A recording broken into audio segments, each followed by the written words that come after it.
शमर्स जैसे ही घर से बाहर निकलता है तो बिन्यामीन के आदमी इसे दबोच लेते हैं। पहले तो इसकी जोरदार पिटाई की जाती है और फिर बिन्यामीन खुद फोन मिलाता है। फोन की दूसरी तरफ सिराज होता है। बिन्यामीन तंजिया लहजे में कहता है, सिराज भाई, अब आपका बेटा मेरे पास है, और अगर चाहते हैं कि ये जिंदा सलामत रहे तो आपके पास सिर्फ एक ही रास्ता है, अपनी बेटी मुहम्मल की शादी फरहाद से कर दो, वरना शमर्स की लाश आपको वापस मिलेगी। ये सुनकर सिराज के पैरों तले जमीन निकल जाती है। वो घर आकर सबको बताता है। नसीबा और बाकी घर वाले सुनकर हक्का बका रह जाते हैं।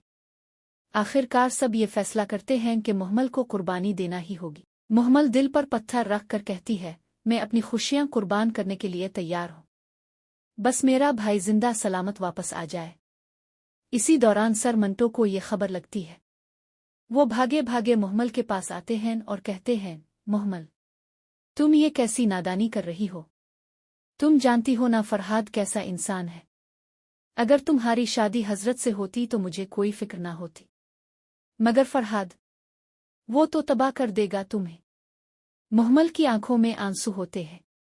वो लरसती आवाज में कहती है, मंटो साहब, अगर मेरा भाई ना रहा तो मेरा जीना मरना बराबर है। मुझे ये कड़वा घूंट पीना ही होगा। ये बात हजरत तक भी पहुंच जाती है, लेकिन वो शादी के दिन वहां आने से इनकार कर देता है। शादी की तैयारियां शुरू हो जाती हैं।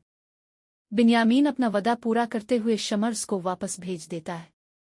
हर कोई खुशी खुशी शादी में शरीक होता है, हत्ता के सर मंटो भी मौजूद होते हैं। मगर एक शख्स गायब होता है। वो है हजरत। आखिरकार निकाह के लम्हे आते हैं। सब लोग इंतजार में हैं कि मौलवी साहिब निकाह पढ़ाएं।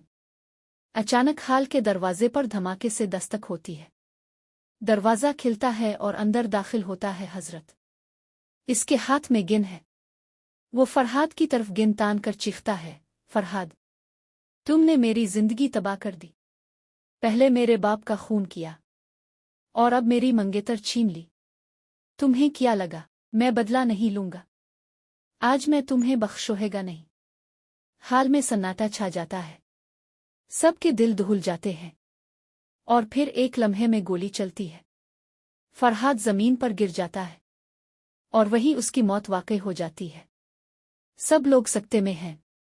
कोई यकीन नहीं कर पा रहा कि हजरत ने वाकई गोली चला दी।